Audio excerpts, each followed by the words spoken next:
विद्यार्थियों, आज हम लोग वर्ग 10 NCERT गणित के अध्याय 4 द्विघात समीकरण के प्रश्नावली 4 के 3 के प्रश्न संख्या 1 को हल करना सीखेंगे। आइए प्रश्न संख्या 1 में देखते हैं क्या है।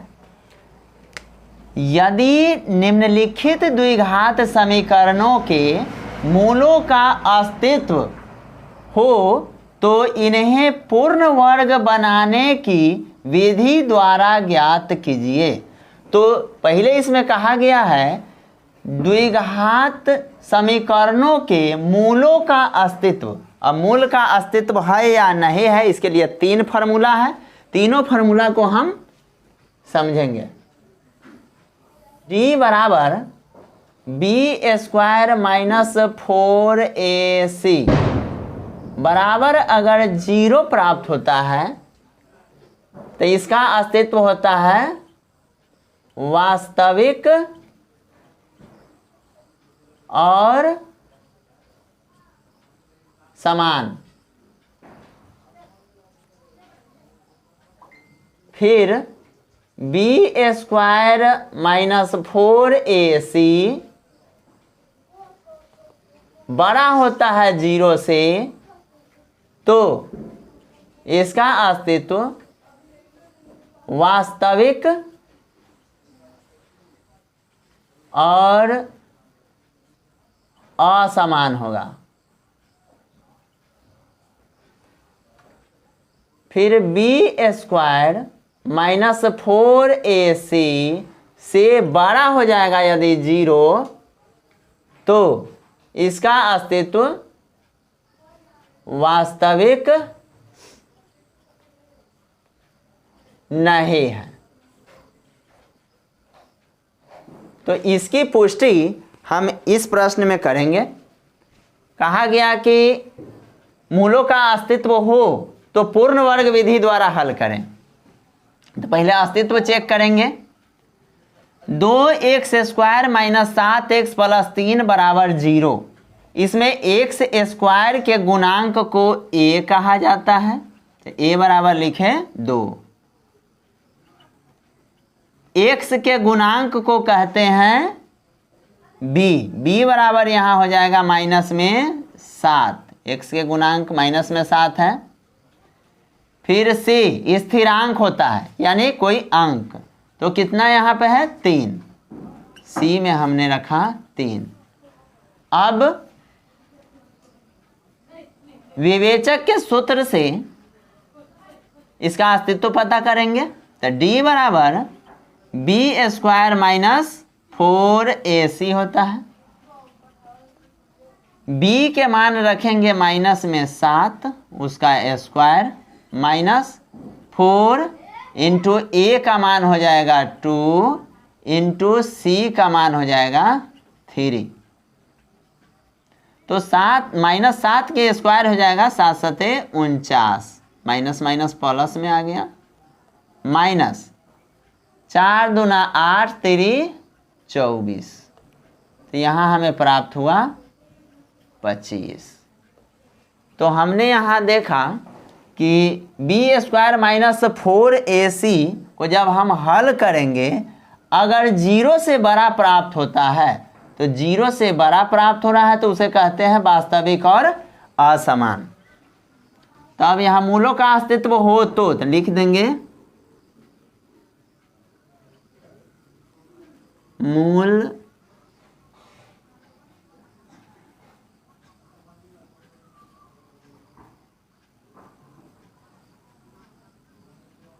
वास्तविक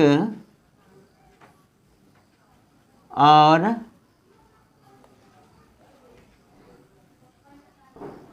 असमान।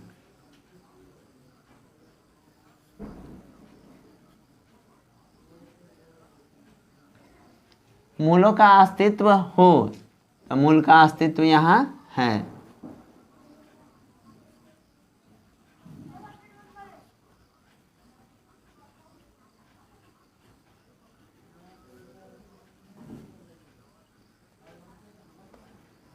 यहाँ x² कहा जा रहा है, हल होगा 2 तो यहाँ मूलों का अस्तित्व हम कर सकते हैं।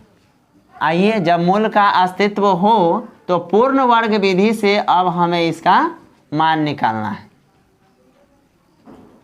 अब 2x² माइनस 7x प्लस में 3 बराबर 0। तो यहाँ लिखेंगे सभी पदों में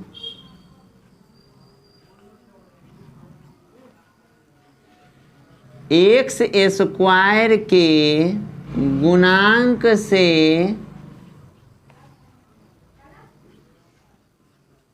भाग देने पर, आइए भाग देते हैं। x² के गुणांक यहाँ 2 है तो लिखेंगे 2x² बटे 2 माइनस 7x बटे 2 प्लस 3 बटे 2 लिखा गया सभी पदों में। तो सभी पद में हमने 2 से भाग किया। यहाँ 2 से 2 कट गया, अब कटने वाला नहीं है तो लिखेंगे x² माइनस 7x बटे 2 प्लस 3 बटे 2 बराबर 0। अब हम इसका ये x² और x वाले पद को एक साथ रहने देंगे, 3 बटे 2 को बराबर के उस साइड ले जाएंगे। तो x² माइनस 7x बटे में 2 अब बराबर इधर 3 बटे 2 माइनस में है, प्लस में है, उस साइड ले जाएंगे, चला गया माइनस में 3 बटे 2 बराबर के उस साइड माइनस 3 बटे 2 हो गया। x वाला को x² के साथ मिला दिए। दूसरा पद, सभी पदों में जब x² के गुणांक से भाग किए तो अब जो है दोनों ओर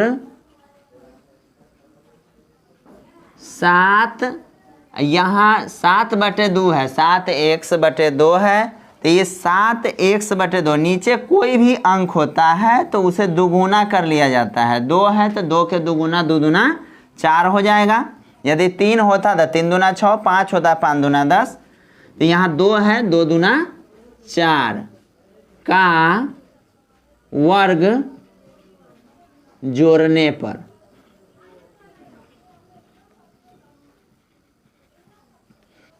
x² माइनस 7x बटे में 2 अब प्लस 7 बटे 4 का वर्ग, 7 बटे 4 का वर्ग जोड़ दिया बराबर माइनस 3 बटे में 2 है, इसमें दोनों साइड कहा गया तो इसमें भी 7 बटे 4 का वर्ग जोड़ेंगे।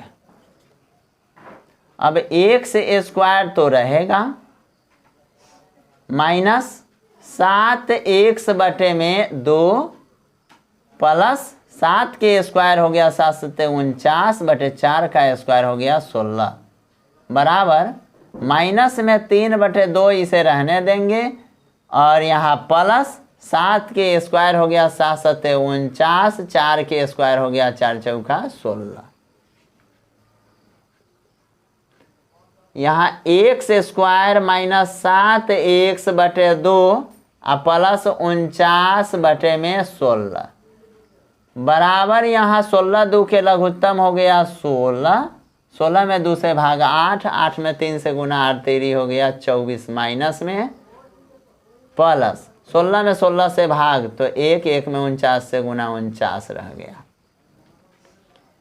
x² माइनस 7x बटे में 2 प्लस 49 बटे में 16 बराबर ये प्लस में 49 है माइनस में 24 है, 49 में से 24 गया बच गया 25 बटे में आ गया 16। अब यहाँ a माइनस बी के स्क्वायर के फॉर्म में ये दिए हुआ है तो इसे हम लिख सकते हैं x माइनस 7 के स्क्वायर 49 बटे में 16 के वर्गमूल 4 तो यानी 7 बटे 4 उसका स्क्वायर बराबर में आ जाएगा 25 बटे 16। अब दोनों ओर, तीसरा स्टेप है, दोनों ओर वर्गमूल ज्ञात करने पर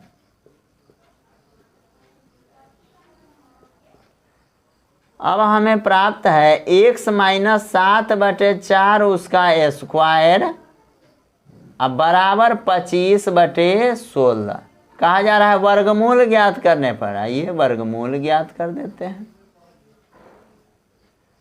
तो ये स्क्वायर हो गया x माइनस 7/4 का स्क्वायर, यानी वर्गमूल में 2 में से 1 ज्ञात किया जाता है, तो 1 निकल गया है, x माइनस 7/4 वर्गमूल निकला, बराबर यहाँ पे 25 के वर्गमूल 5 और 16 के वर्गमूल 4।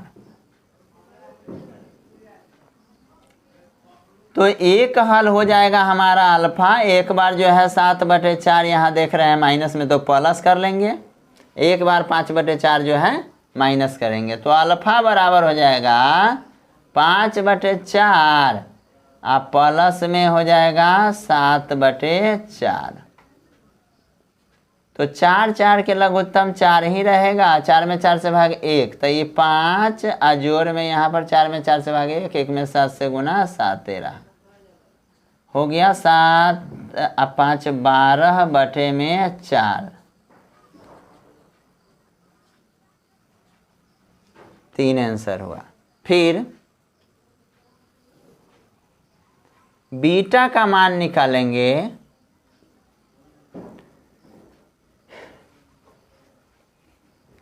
एक बार 7/4 और माइनस में 5/4, 5/4 एक बार प्लस हम यूज कर चुके हैं,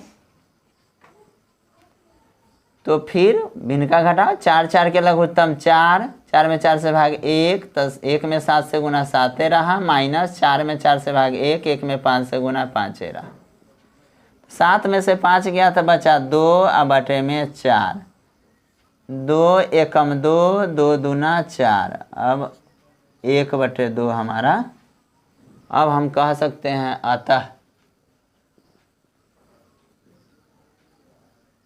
अल्फा बराबर 3, बीटा बराबर 1/2 आंसर। यही कहा जा रहा था, यदि अस्तित्व हो तो अस्तित्व है, जब अस्तित्व है तो हमने 2 मान निकाल दिए अल्फा और बीटा का। धन्यवाद विद्यार्थियों।